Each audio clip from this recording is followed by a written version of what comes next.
Bonjour à toutes et à tous, j'espère que vous allez bien, très bien, car c'est Nasvap pour une nouvelle vidéo. Et là, nous allons tester ensemble le Gorge RDA de chez Adkane, qui est un RDA en single coil avec un triptyque en ultème et une cloche de remplacement en ultème. Donc d'avance, c'est plutôt axé saveur, un peu aérien. Donc n'oubliez pas de mettre un pouce bleu et de vous abonner si vous voulez voir le montage de ce dripper et l'unboxing en détail. Merci beaucoup.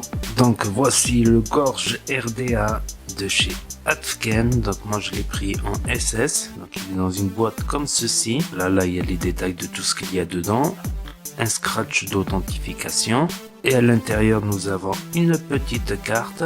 Voilà, une cloche en ultème, une cloche de remplacement, des joints de rechange et un pin BF. Donc le dripper possède un drip type en ultème. Voilà que l'on peut mettre sur la cloche en ultème. Voilà ce que ça donne avec la cloche en ultème, ça change. Voilà un pin 510 qui ressort légèrement, des gravures à l'arrière. Voilà des airflows taillés dans la masse qui vont en biais comme ceci. Donc là j'avais fait le premier essai avec un coil simple.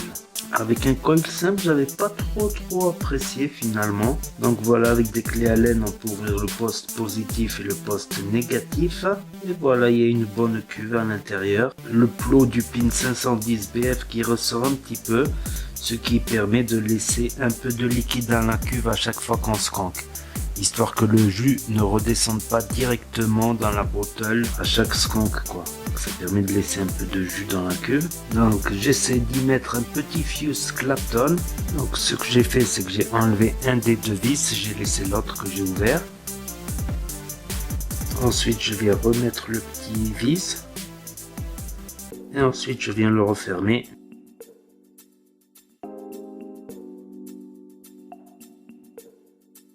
Là maintenant je viens couper les pattes qui dépassent à ras pour éviter tout court-circuit. Et pareil de l'autre côté. Là ça m'indique 0,45 pour un fuse Clapton en INI 80. Donc je viens faire le dry burn, il va y avoir de la fumée qui va s'échapper. Puis je resserre un dernier petit coup. Puis on passe à la stabilisation. Il faut que ça chauffe uniformément des spires centrales aux spires extérieures. Quand il y a un petit point chaud, il faut venir le gratter.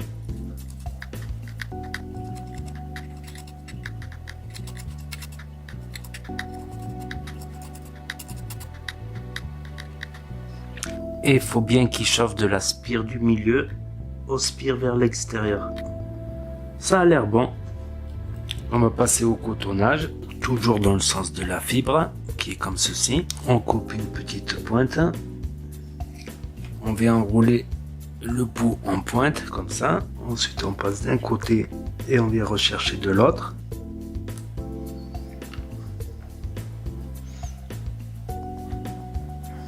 Ensuite, je vais regarder à peu près combien de coton il me faut de chaque côté. Il faut que ça touche le fond de la cuve, évidemment. Là, on a l'air bon, alors on va couper la même chose de l'autre côté.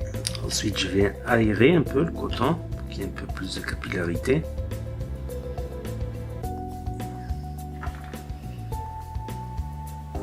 Pareil de l'autre côté.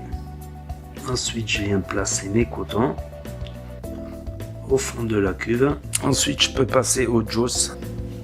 Donc on vient mettre du juice sur le coil, mais aussi sur tous les cotons.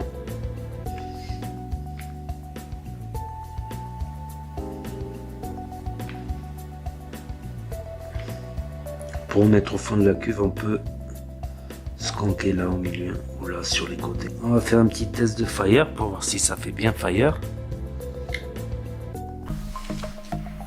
Donc le voici monté, donc ça marche bien, donc la résistance elle m'indique 0,51. Là à 40 watts avec les airflows ouverts.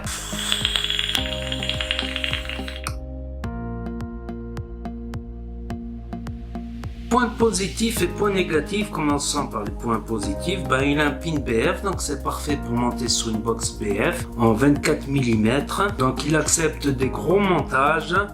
Son prix aussi, c'est pas négligeable. Il est pas très cher comparé à un dripper Saver high-end. Je le trouve un petit peu moins bien que le Flave par exemple. Voilà, il a un très bon prix. J'ai plus le prix en tête là, mais ça doit être une trentaine d'euros pour un dripper Saver, c'est pas mal. Le drip tip en Ultem, je le trouve super sympa avec marqué gorge dessus. Donc c'est un bon dripper. Niveau saveur, il est pas mal. Très bon niveau saveur. Il fait ressortir très bien les saveurs. Donc il n'y a pas de drip tip non plus type 510 pour les amateurs de drip tip 510. Donc il est clairement aérien. J'ai essayé en configuration fil simple, en fermant un peu les airflows. Tu peux fermer les airflows, mais il y a beaucoup d'espace quand même dans la chambre. Autre avantage avec le drip type 810, je me sens que c'est 810, et on peut dripper par le dessus quoi. Il y a un énorme trou quoi. Pas besoin d'enlever la cloche. Et un autre point positif, c'est que la cloche elle est pas trop dure à mettre et pas trop dure à enlever. Franchement, elle est facile à enlever. Voilà, les plots laissent envisager même de mettre un alien dessus 4 rames, mais bon, un alien 4 rames. Je trouve que les saveurs, elles chutent drôlement. Encore à la limite, un alien 3 âmes pour les saveurs, c'est pas mal, saveur très aérienne. Pourtant, on dirait pas, mais il me semble, moi, personnellement, à mon ressenti, qu'il est plus aérien que le Wasp Nano, malgré la taille des airflows. Ouais, le Wasp Nano, déjà, ça se voit, la chambre, elle est ultra réduite, quoi. Je l'ai là, le Wasp Nano. J'ai l'impression qu'avec avec le Wasp, c'est plus propice à faire du tirage serré qu'avec le Gorge. Sinon, dans l'ensemble, très bon en dripper. Voilà, c'est un des tops dans les drippers monocoil Saver avec le Wasp Nano et avec certains high-end comme The Flave d'Alliance Tech. Voilà, mais bien plus aérien que tout ce qui était Narda, Adali, donc plus aérien que les Narda, les Oati, qui sont vraiment avec des minuscules trous d'airflow. Là-dessus, c'est déjà un peu plus aérien. Petit défaut aussi du Gorge RDA, c'est que souvent je me retrouve avec du liquide en dessous dès que j'ai pas mal vapé quand je suis sur une box, pas sur le pin 510 mais sur la base surtout. Donc ça c'est peut-être quand je referme, ça dégouline un peu, ça descend. Sur le Wasp Nano ça me l'a pas souvent fait, ça me l'a pas fait du tout, mais là ouais, quelques gouttes quoi, c'est pas énorme non plus, ça ne va pas remplir non plus le pin 510 de la box. Donc je ferai peut-être une partie 2 en live sur BF là-dessus avec un peu plus de recul. Donc n'hésitez pas à vous abonner pour suivre mes prochaines vidéos. N'oubliez pas les pouces bleus parce que les pouces bleus, ça porte de la chance. Et n'hésitez pas à commenter, à partager la vidéo. Et je vous dis à très bientôt les amis les potos pour de nouvelles vidéos, revues et tutos. C'était Nasava pour vous servir. Et n'oubliez pas que si le courant passe, la cigarette trépasse.